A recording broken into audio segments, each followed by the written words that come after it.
Adapun nama anggota kelompok kami, yang pertama Andip Muhammad Alfinur, Jusriani, Reski Maharani, Roro Widya Nurul Hatimah, dan Sylvia Ramadhani. Definisi sediaan non-steril merupakan sediaan yang pada pengerjaannya tidak secara aseptis dan tidak mempersyaratkan bebas mikroba hidup di dalam produk. Jadi, obat-obatan ini mengandung mikroorganisme, namun dalam jumlah yang dapat ditolerir tubuh dan tentu saja bebas dari mikroorganisme patogen atau penyebab penyakit.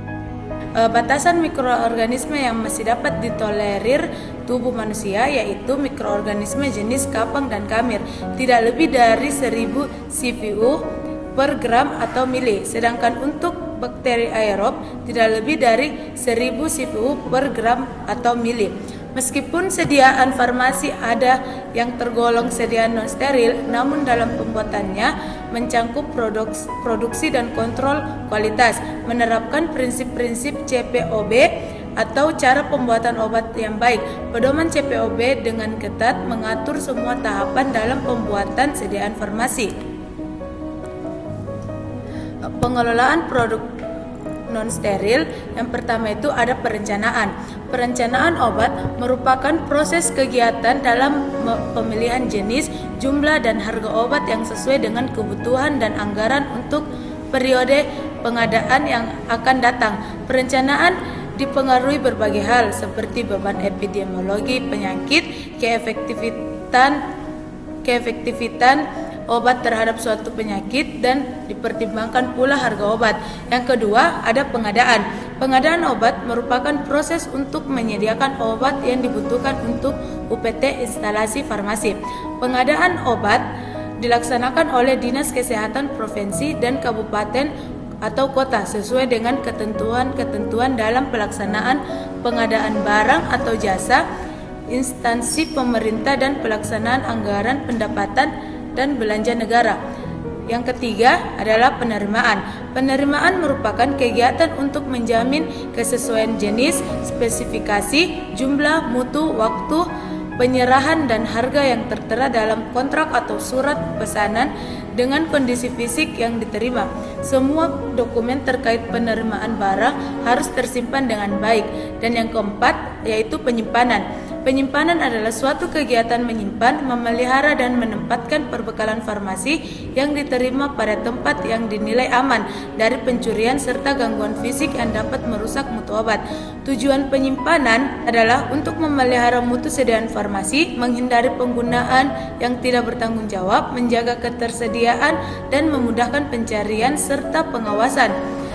Kegiatan dalam penyimpanan meliputi penyiapan sarana penyimpanan, pengaturan tata ruang, penyusunan obat, dan pengamatan mutu obat. Selanjutnya yang kelima ada pemusnahan. Pemusnahan dan penarikan sediaan farmasi, alat kesehatan, dan bahan medis habis pakai yang tidak dapat digunakan harus dilaksanakan dengan cara yang sesuai dengan ketentuan peraturan perundang-undangan yang berlaku.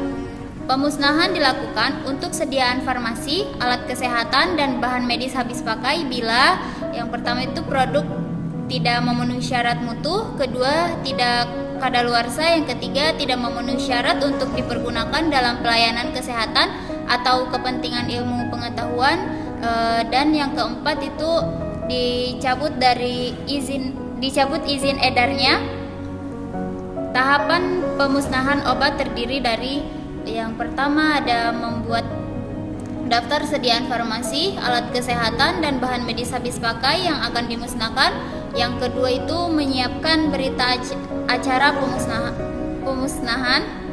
Yang ketiga mengordinasikan jadwal, metode, dan tempat pemusnahan kepada pihak terkait. Yang keempat menyiapkan tempat pemusnahan. Dan yang kelima melakukan pemusnahan disesuaikan dengan jenis dan bentuk sediaan serta peraturan yang berlaku. Penarikan sediaan farmasi, alat kesehatan, dan bahan medis habis pakai dilakukan terhadap produk yang izin edarnya dicabut oleh Badan Pengawas Obat dan Makanan atau BPOM.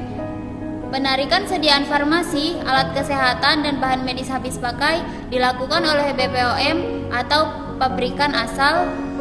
Rumah sakit harus mempunyai sistem pencatatan terhadap kegiatan penarikan. Yang keenam itu ada pengendalian. Pengendalian dilakukan terhadap jenis dan jumlah persediaan dan penggunaan sediaan farmasi, alat kesehatan, dan bahan medis habis pakai. Pengendalian penggunaan sediaan farmasi, alat kesehatan, dan bahan medis habis pakai dapat dilakukan oleh instalasi farmasi harus bersama dengan tim farmasi dan terapi atau TFT di rumah sakit.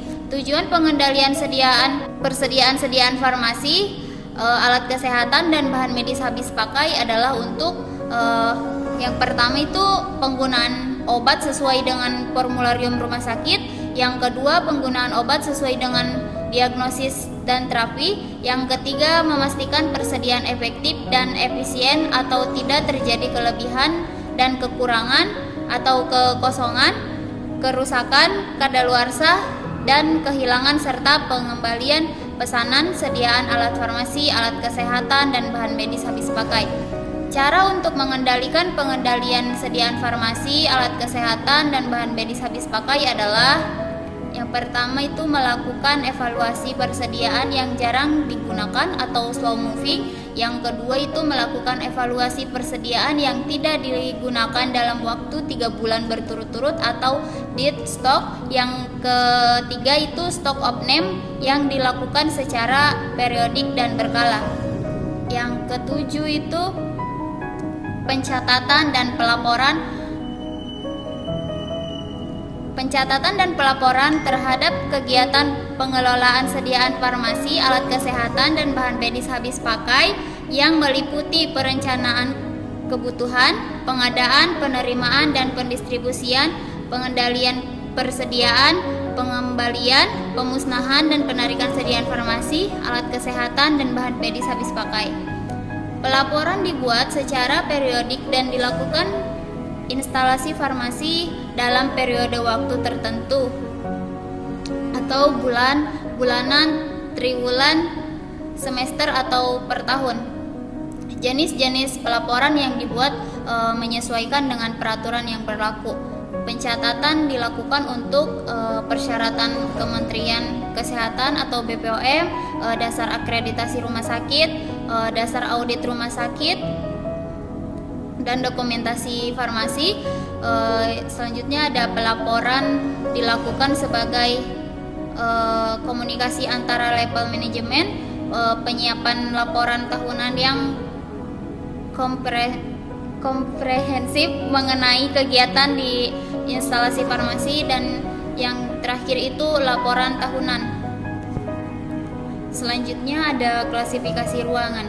Kelas E adalah kelas kebersihan ruang untuk pengelolaan produk non-steril, di mana persyaratan jumlah maksimum partikulat udara pada kondisi non-operasional adalah 3.520 partikel. Untuk partikel ukuran lebih dari 0,5 mikrometer dan 29.000 untuk partikel ukuran lebih dari 5 mikrometer. Jumlah maksimum mikroba udara ditetapkan oleh industri berdasarkan kajian resiko dari jenis sediaan yang ditangani, misal cair, krim, dan padat. Berikut adalah tabel klasifikasi ruangan menurut CPOB tahun 2012. Tata letak ruang produksi non-steril. Nah, di sini ada pintu masuk. Setelah itu kita akan menemukan lobi, dan di samping lobi terdapat ruang administrasi. Terus di sampingnya lagi terdapat kantin.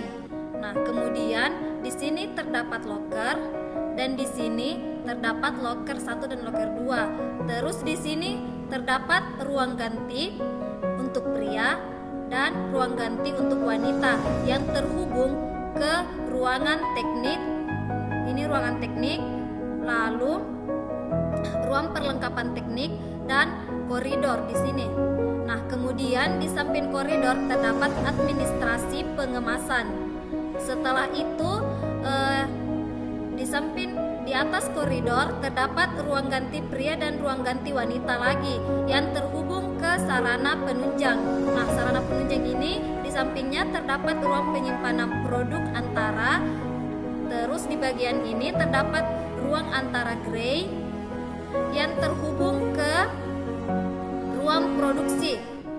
Di dekat ruang produksi terdapat ruang cuci alat dan di sini tempat minum. Nah, di samping kanannya terdapat rak-rak untuk penyimpanan setelah kita memproduksi bahan-bahan produksi. Nah, terus di sini terdapat pintu darurat ketika terjadi emergensi. Terus di samping kanan pintu darurat terdapat ruang pengisian, ruang pengayakan, dan ruang pencampuran. Kemudian terdapat ruang penimbangan. Nah, di dekat ruang penimbangan terdapat ruang samping yang terhubung ke gedung rak palet. Di sini ada beberapa gedung rak palet. Nah, terus di situ di bagian gedung rak palet terdapat rak-rak palet yang merupakan gudang produk jadi. Gudang produk jadi ini terpisah-pisah. Kemudian di bagian di sini terdapat barang ketika ada barang yang masuk dan terdapat barang keluar di bagian sini. Terus di sini adalah pintu keluarnya dan di sini juga terdapat pintu darurat. Bentuk sediaan: tablet, kapsul, pil, supositoria, larutan, suspensi, emulsi, salep, krim, serbuk. Suhu penyimpanan produk: pertama, tablet dan kapsul disimpan di tempat kering dan sejuk pada suhu 15-25 derajat Celcius, dan yang kedua itu larutan atau sirup disimpan di tempat kering dan sejuk pada suhu 15-25 derajat Celcius, dan yang ketiga itu supositoria harus disimpan di lemari pendingin 2-8 derajat Celcius, dan yang keempat salep mata, salep hidung, salep telinga disimpan di tempat kering dan sejuk pada suhu 15-25 derajat Celcius. Selanjutnya, suhu penyimpanan produk emulsi itu diformulasikan pada 3 pH berbeda, pH 3, 4, 5, dan 6 dengan lecitin kedelai sebagai kontrol dan disimpan selama 6 bulan pada suhu 4 derajat Celcius atau 30 derajat Celcius. Suspensi disimpan dalam ruangan bersuhu 2 derajat Celcius atau di dalam lemari es yang bersuhu 5-10 derajat. Pil itu disimpan pada suhu kamar dan terhindar dari sinar matahari langsung atau seperti yang tertera pada kemasan. Nah, krim disimpan pada suhu 4 derajat Celcius, suhu kamar, dan suhu tinggi. Selanjutnya, baik, setelah mendengar penjelasan dari kelompok kami mengenai materi pengelolaan produk non-steril, dapat disimpulkan meskipun sediaan farmasi ada yang tergolong sediaan non-steril, namun dalam pembuatannya mencakup produksi dan kontrol kualitas, menerapkan prinsip-prinsip CPOB. Pedoman CPOB dengan ketat mengatur semua tahapan dalam pembuatan sediaan farmasi. Kita dapat perlu khawatir menggunakan sediaan farmasi yang non-steril seperti tablet, kapsul, pil, serbuk, supositoria, larutan, eliksir, suspensi, emulsi, salep, krim, pasta, dan sebagainya. Industri farmasi dengan ketat dikontrol oleh Badan Pengawas Obat dan Makanan Republik Indonesia atau BPOM RI. Sekian video hasil presentasi kelompok kami.